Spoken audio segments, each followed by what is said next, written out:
and in his creation.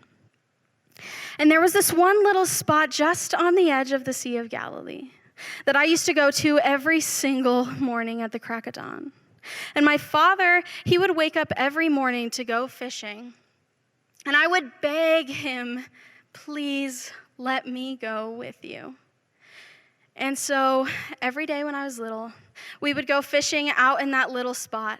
And we would spend our whole day fishing to gather food for our family. And so after we would go fishing and we had our basket of fish, we would go to the market and we would pick up bread on our way home. And when I would get home, my mother, she was so proud of me that I was so young and yet I could bring so much, that what little I had to bring could feed our family. But one day, my father passed away. And when my father passed, we didn't know how we were going to feed our family. And I was the only one who had taken the time to go fishing with him every morning and to learn how to provide that food for our family. And so that's what we did. I was young, but every day I would go out on the Sea of Galilee and I would go fishing to feed our family. And one day, when I went to go fishing, something was very different.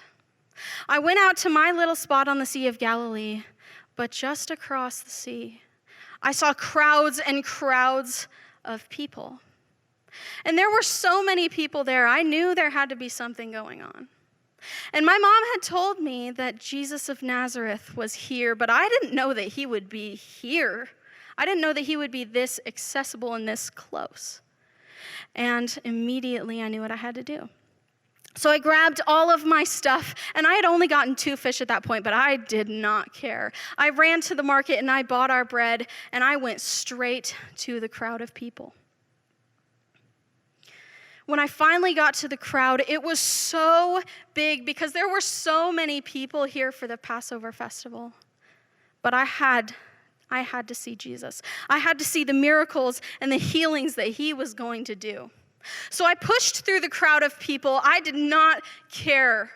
I was so small, and that gave me a chance. So I pushed through those people, and when I finally got to Jesus, he was speaking to his disciples and saying, how are we going to feed these people? And I had my fish and I had my bread. And I was proud of how my fish and my bread had fed my family of 5, but that was way different than this crowd of 5,000 people. But one of his disciples, he pointed at me and he said, this one has the food that we need. And I've seen Jesus perform miracles. We've all seen Jesus perform miracles. But feeding a crowd of 5,000 people with 2 fish and 5 loaves of bread, that's just not going to cut it. But for whatever reason, my little feast for my little family pleased Jesus.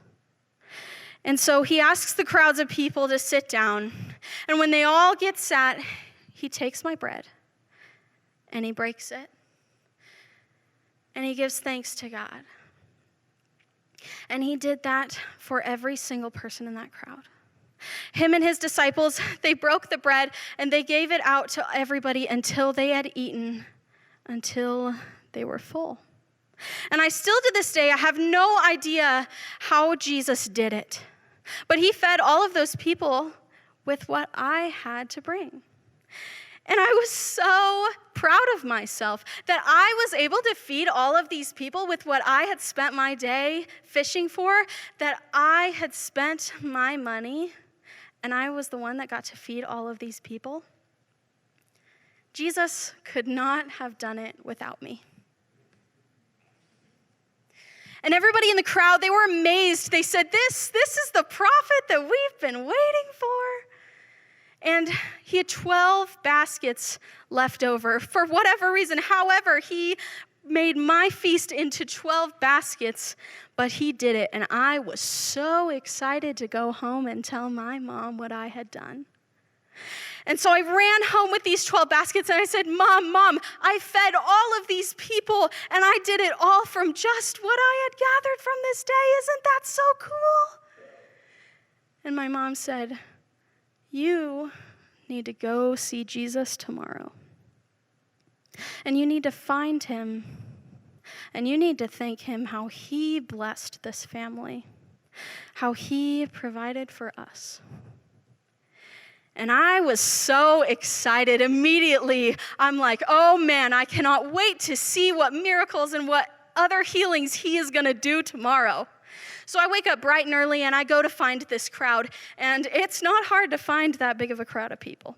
So I go to find them, and immediately we're all in search for Jesus. We want to see him do more. We want to see more miracles. And when we finally find Jesus, what he has to say absolutely strikes me to the core. Jesus talks about his relationship to the Father. And in contrast, he talks about how all we're here for is more bread and more miracles. The night before, I was so proud of myself. I was proud that I was the one that fed all of those people. And I was proud that I was the one that brought that food. But that's exactly the problem. Because it's not about me, and it's not about what I have to bring for these people. It's not about the fact that I spent years of my childhood with my father teaching me how to fish correctly and how to catch all of these amazing fish just so I could bring it back to feed these people. Because no matter how many fish I would have caught, no matter how much money I would have spent on bread, it would have never been enough unless Jesus had made it enough.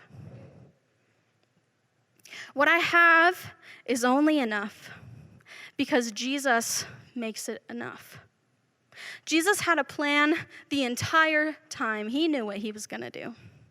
I was just the one that he used to do it. I am the bread of life, he said. Whoever comes to me will never go hungry. Whoever believes in me will never go thirsty. What I have is useful because God gave it to me. I'm special because God wants to know me intimately and he wants to have a relationship with me.